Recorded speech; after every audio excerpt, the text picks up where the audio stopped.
chamo Fabiana. E a Fabiana, antes de conhecer a Deus e a FJU, era uma jovem que, no ponto de vista material, eu tinha tudo. Era uma jovem que, no meio dos meus amigos, era aquela menina que tinha motorista, a que tinha um iPhone, a que o pai dava tudo que ela queria. Porém, eu era uma jovem que vivia uma vida dupla. Quando se tratava de um meio onde envolvia os mais velhos, os tios, os pais dos amigos, eu era mesmo já a boa samaritana, a menina exemplar, que todo pai queria como filha. Era uma menina de boas notas, muito educada, prendada e tudo mais. Tudo isso que um pai quer ver no filho, eu era aquele modelo. Porém, quando eu saía daquele meio onde tinham mais velhos, a que eu queria impressionar, eu era justamente o contrário. Uma vez nós tivemos o tema aqui na FJ, no Algo a Mais, o pilha. No meio dos meus amigos, das minhas amigas, eu era pilha. Eu era aquela que incentivava a ter mais de 2 namorados. Eu era aquela que velava muito pelo material. Tipo, que eu era muito, mas muito viciada em festas. Tudo aquilo de material que eu tinha, mas dentro de mim havia um vazio. E esse vazio eu tentava preencher com outras coisas. Porém, tendo uma vida dupla, quem já teve ou quem tem a vida dupla sabe que suportar 2 mundos ao mesmo tempo é cansativo e isso acaba tirando a tua paz interior. E era isso que eu sentia. No meio de todo mundo, eu era perfeita. Mas quando eu estava sozinha, no meu particular, eu não tinha o mais precioso, que era a paz.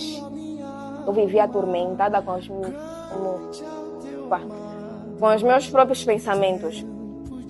Porque eu sabia que, no fundo, mesmo fazendo N coisas erradas, não havia nada que preenchesse aquele vazio que havia dentro de mim, que tirava a minha paz. Tudo começou a mudar no ano de 2024. Foi o ano que, graças a Deus, Deus usou alguém para me trazer de volta à igreja.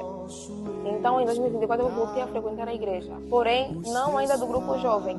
Eu era aquela jovem ainda que vinha para a igreja, o famoso um pé dentro e um pé fora. Então, eu vinha para a igreja, buscava Deus e tudo mais. Mas quando ia lá fora, ia na casa do meu namorado, ia visitar não sei quem, ia para festas. E assim eu continuei a viver a minha vida durante alguns meses. Mas foi no mês de agosto de 2024 que eu decidi aceitar o convite da FJU. Dia mesmo. Eu decidi aceitar o convite de alguém da FJU. Então eu aceitei. Eu até me lembro que o primeiro convite que me foi feito para estar aqui no Encontro Jovem no sábado, eu ainda menti numa coordenadora que não podia vir porque a minha mãe ia precisar de mim, não sei o que, mas não fiz. Mas com o tempo eu aceitei o convite e foi na minha primeira reunião do grupo jovem que falou-se exatamente daquilo que eu vivia. É o que nós vemos às vezes, que quando o pastor está falando alguma coisa, nós pensamos que tem alguém que contou a nossa vida para o pastor. E eu na minha cabeça tinha isso, porque eu tenho uma tia que é da igreja. Eu falei, essa senhora foi explicar a minha vida. Mas não falei nada. Então, continuei a frequentar o grupo jovem. E 3 meses após participar da minha primeira reunião no grupo jovem, eu me batizar nas águas. 3 meses. 3 meses. O que eu durei uma vida inteira para fazer, após conhecer a FJU em 3 meses, eu decidi largar tudo aquilo que eu era para ter uma vida nova. Após o meu batismo, eu comecei a pegar firme. O que eu não fazia antes, que era focar naquilo que era o meu interior, eu comecei a focar de que forma? Ajudando outros também. Porque às vezes nós queremos melhorar a nós mesmos, mas não pensamos no outro. Há vezes que para nós evoluir, nós precisamos ajudar outros também. É aquilo que dizem, o que nós recebemos, aprendes melhor quando tu ensinas também. Foi o que eu comecei a fazer durante um tempo. Então, depois desse período, eu ouvi falar sobre o Espírito Santo. Foi quando eu comecei a buscar o Espírito Santo e percebi a importância do Espírito Santo na vida de um jovem. Comecei a buscar.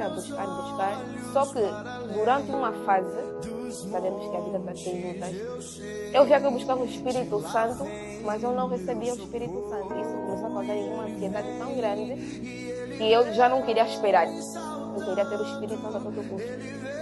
E para uma armadilha mesmo que foi montada, lembro que depois de um tempo já estava firme até no grupo jovem, vem uma nova jovem. E acho que em menos de um mês ou um mês, ela recebeu o Espírito Santo. Ela, quando contou o testemunho, me causou uma revolta, mas não era uma revolta do ponto de vista positivo. Foi mesmo do ponto de vista de inveja. Eu falei, eu estou aqui há quase, ou há mais de um ano, não recebendo o Espírito Santo. Essa jovem que chegou agora, eu é que lhe ajudei a descobrir, mas já recebeu o Espírito Santo, eu não. Comecei a ficar já revoltada.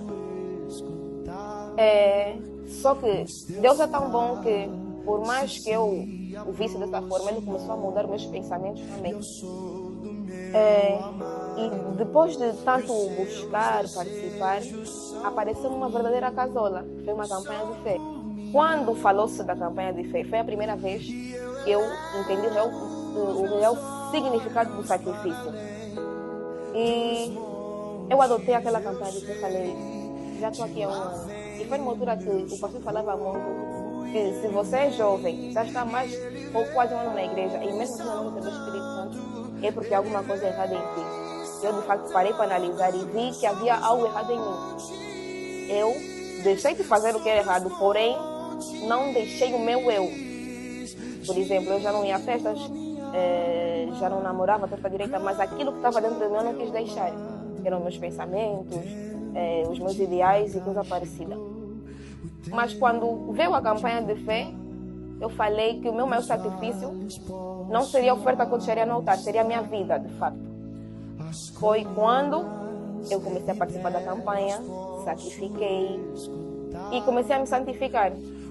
Nesse processo eu já não tinha aquela ansiedade de receber. Eu que nós chamamos, eu comecei a esperar em Deus. Mas eu não deixava de buscar, eu buscava.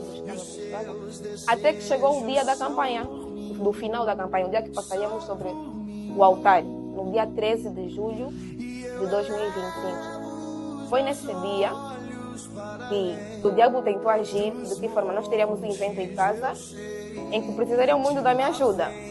Então era aquela fase, você tem que ficar para ajudar, não sei o que. Eu falei, não, vou ficar, hoje não tem como eu ficar.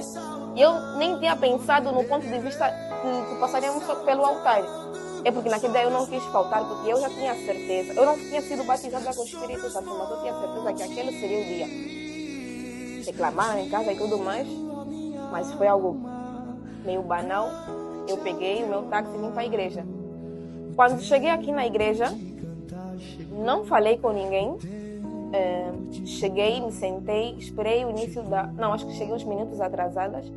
Mas assim que eu cheguei, sentei, estávamos na primeira oração, e eu busquei a Deus. Foi quando, depois da oração, do início, o pastor, o bispo, nos convidou a passar pelo altar para que deixássemos os nossos sacrifícios. Foi aí que eu passei pelo altar, e foram as palavras que eu usei. Meu Deus, o maior sacrifício não é essa oferta, mas sim a minha vida. Eu acho que nem tinha trago o pedido, se não me engano, eu tinha trago mesmo o sacrifício. Falei que o maior sacrifício seria a minha vida. E quando voltei para o meu lugar, eu comecei a buscar a Deus. Busquei. E chegou um certo momento que já não tinha nada para falar, já tinha repetido 1001 vezes a mesma frase. Eu preferi me calar para ouvir a voz de Deus. Foi quando, nesse momento em que eu me calei, que eu recebi a certeza do Espírito Santo. Foi quando Deus falou comigo que Ele era comigo. Fui batizada com o Espírito Santo. E daí em diante, aquela Fabiana que lá atrás vivia para agradar os outros, atualmente ela vive para agradar a Deus, o que tem me trago paz. Porque eu, quando ficava na linha de agradar os outros, o ser humano tem N reações. Hoje pode estar bem, hoje pode estar mal. Isso me causava desconfortos, mas desde o momento que eu recebi o Espírito Santo e tive o entendimento que ou que o meu maior objetivo é simplesmente olhar para Deus, eu tenho tido paz.